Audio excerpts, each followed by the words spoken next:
Welcome, it is Mitch. I'm on YouTube. If you haven't already, please subscribe to the channel. It takes 2 seconds. Click the subscribe button in the bottom right corner. It will do me wonders. Always appreciate all the support as we try to build this thing up. I have been debating in my head. I have two ideas that I can combine into one video. Both have to do with the wide receiver room for Green Bay. But I don't know if I want to split it up. So let's just start with the one idea that I had for this video, the one topic point I wanted to discuss with you guys and gals, and then we'll go from there. We'll see if we can connect the chain to the other thought that's running through my head. This one has to do with Christian Watson. And in an offseason where Green Bay in free agency added Mecole Hardman to the wide receiver room, and then in the draft took two big swings, Matthew Golden round 1 out of Texas, Savion Williams round 3 out of TCU. There is just a lot of excitement, intrigue, I would say, a lot of intrigue with the wide receiver room and how things will pan out in 2025 for head coach Matt LaFleur and the Green Bay Packers. One thing we do know is Christian Watson is set to miss a significant portion of the 2025 season. Torn ACL, Week 18 against Chicago. Recovery time has him missing a substantial chunk of this upcoming year. And Romeo Doubs and Christian Watson are both extension eligible this offseason. Neither were first-round picks. Even though Watson was an early second-round pick, you don't have the luxury of the fifth-year option like Green Bay does with Quay Walker and Devontae Wyatt, who were part of that same draft class as Christian Watson, but were first-round picks. And we have since seen Green Bay, of course, exercise the fifth-year option for Wyatt. They did not with Walker, but all signs point towards them wanting to work out an extension with Quay to keep him in Green Bay for the long haul. Doubs, Watson, you don't get the fifth-year option as an option because they weren't first-round picks. And now, with how things currently are, if nothing's hashed out, Doubs and Watson would enter this year in the final year of their deal with Green Bay and then essentially hit free agency next offseason. Christian Watson's case is different than Romeo Doubs, and that's why I wanted to talk about it today. I'm not going to bury the lead any further either. I was thinking about it, and to me, and at first it might sound crazy, but if you let me kind of, bullet point it out a little bit, it'll make some sense. At least I think so. To me, there might not be a better time than now, than these next few weeks, couple of months, to work out an extension if there's mutual interest. If Watson wants to stay in Green Bay and Green Bay wants Watson to stay in, why wouldn't they? Big part of the offense when he's healthy and on the field. And I think he proved in 2024 he can stay healthy. The soft tissue injuries lingered and hindered him the first couple of years. Put those aside, and you just had the torn ACL, which is a gruesome injury, but there were no real soft tissue injuries. I believe Watson started in 15 of the 17 games for Green Bay. And if there's mutual interest, and Green Bay wants to keep him around, and LaFleur started to use him in a variety of ways in the offense, I think the best time to do a contract extension for Watson is now. I don't think it's next offseason. I don't think it's in the middle of the year, or if he comes back and you're like, oh, he kind of looks like the same guy, or he does look like the same receiver before the injury. To me, it would benefit both sides to do something now, and here's why. Let's start with Green Bay's perspective for this. ACL injuries, brutal as they may be, we see nowadays in sports, athletes typically can come back from a torn ACL, especially, Watson's going to be entering the prime of his career, mid-20s, and they can come back and be the same guy before the injury. If you're talking about a guy who's 38, 39, 40 years old, I'd reserve my thoughts a little bit more on it.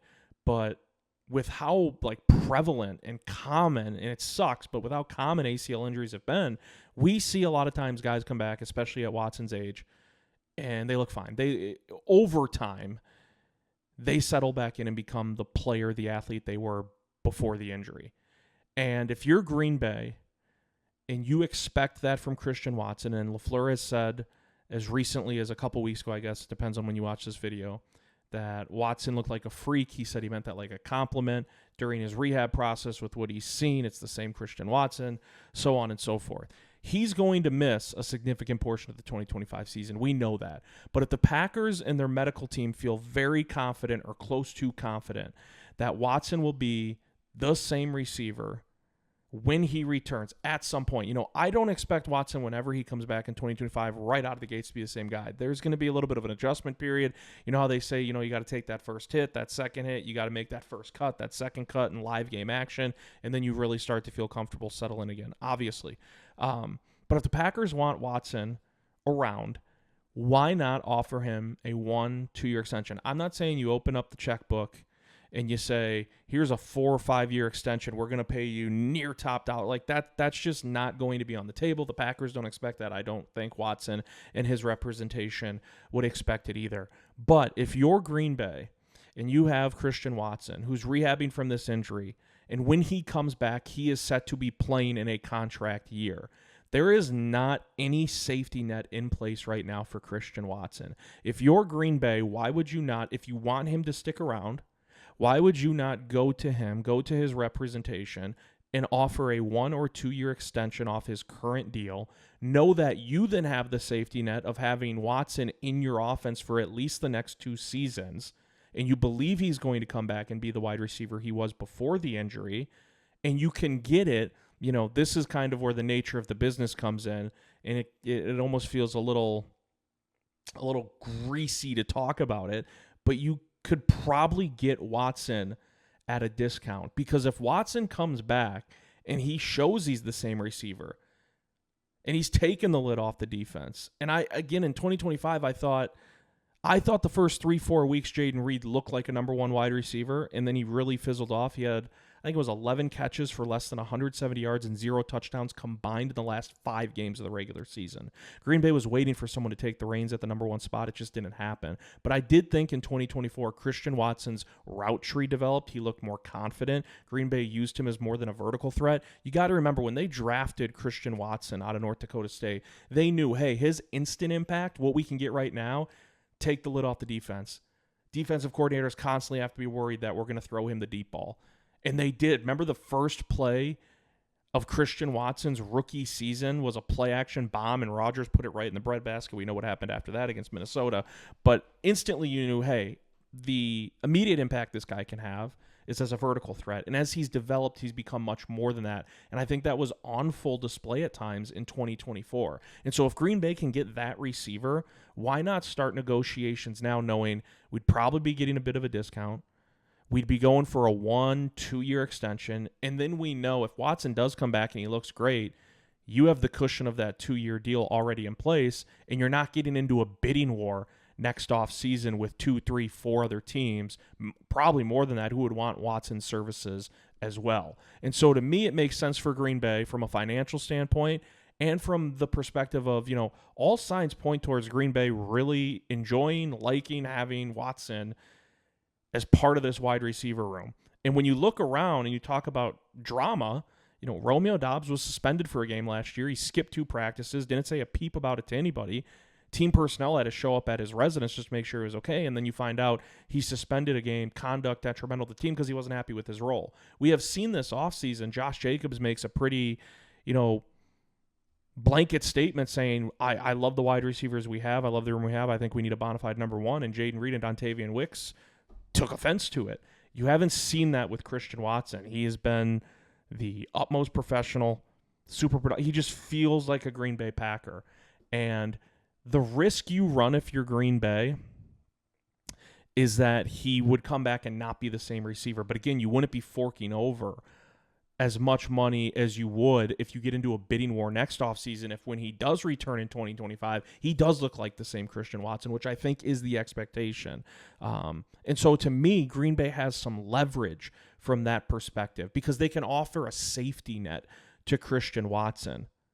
And so to me, it makes sense from Green Bay's perspective to perhaps want to get some done. I found the LaFleur quote earlier this month when he was talking about Christian Watson. He said, and I quote, "He looks like a freak, like he always does, in a positive way. He's been great. He's been outstanding, just great attitude, and he's working hard."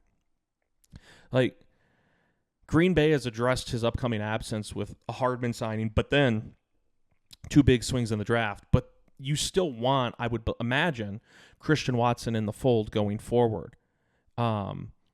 I know when Goody was asked about, I got to find this quote too. Goody was asked at the owners' meetings in April. Here it is. Goody was asked in April specifically how they would plan to replace Christian Watson. So this was at the owners' meetings before the draft, so before they took Golden and Williams, but it's going to shine a light on a point I want to bring up. So this is a quote from Goody. He's asked in April how they plan on replacing Watson in the offense for the time that he is set to miss. And Goody says, and I quote, "We brought in McCole. He's got a lot of speed. Certainly Jaden," talking about Jayden Reed, "Jaden fits that bill as well. Luke Musgrave is a guy, if we can consistently keep out on the field, provides a speed element that can stretch the defense. So I think we have that ability even without Christian." So this is before Golden Williams were drafted, but Goody's talking about 3 guys trying to replace one, and I don't blame him. He's like, McColl's fast. Jaden fits the bill. Luke Musgrave is a vertical threat if he can stay healthy and stay on the field. It's like Christian Watson is providing all of that in one for you.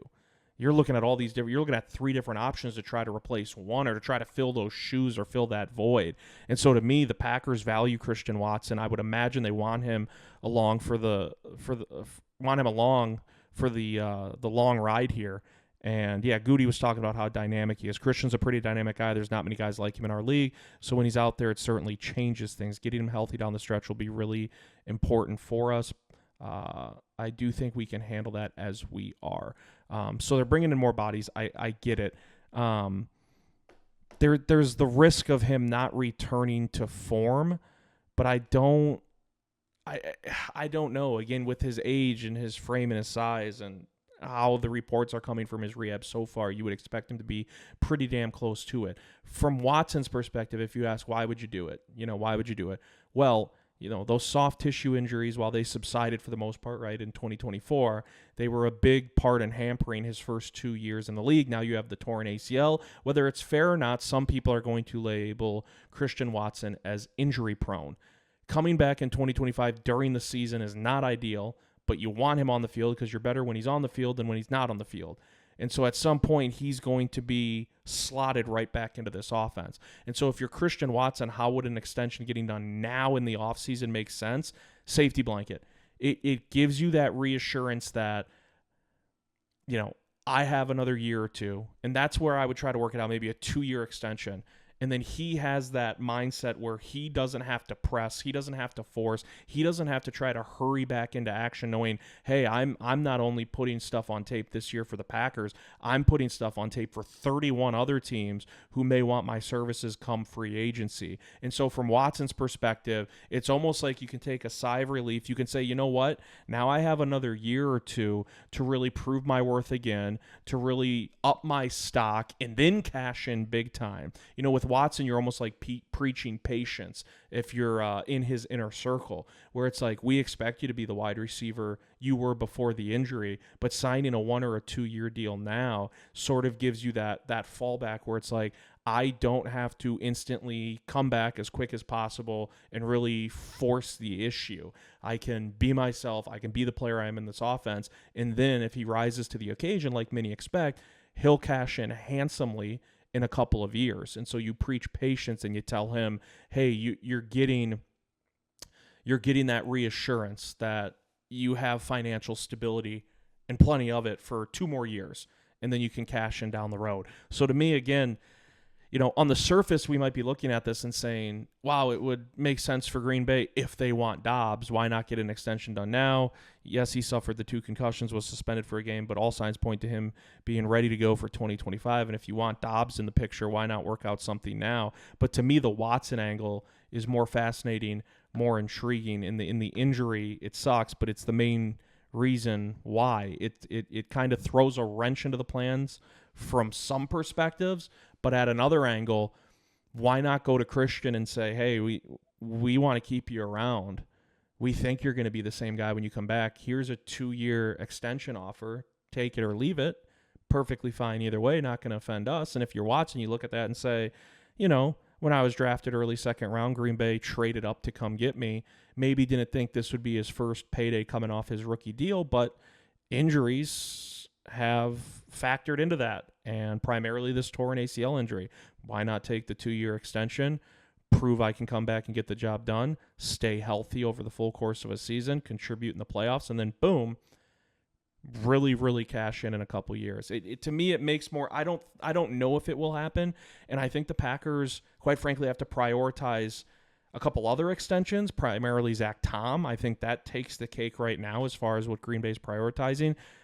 I don't know what the plans are for Rasheed Walker and Sean Ryan, but right now I would suspect that both will be free agents next season. Maybe you want to work out something with one. They're both fine. They're both good starters, but Green Bay, with what they've done in the draft the last 2 years, Jordan Morgan in the first round a year ago, Belton in the second round this year, they're sending indicators all over the place that, they want those two to slot in at left tackle, right guard, some sort of combination instead of Walker or Ryan, possibly starting this year or as late as 2026. And so and you have Quay Walker. You picked up the option with Devontae Wyatt, but do you want to work out an extension with him? I mentioned Dobbs.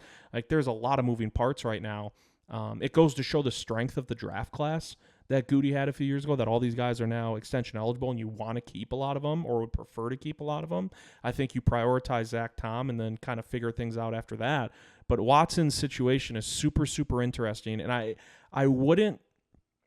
just wouldn't take it off the table as an option for Green Bay and Watson to try to get something done this offseason. And I think if you dig into it with what I just said, it does make sense.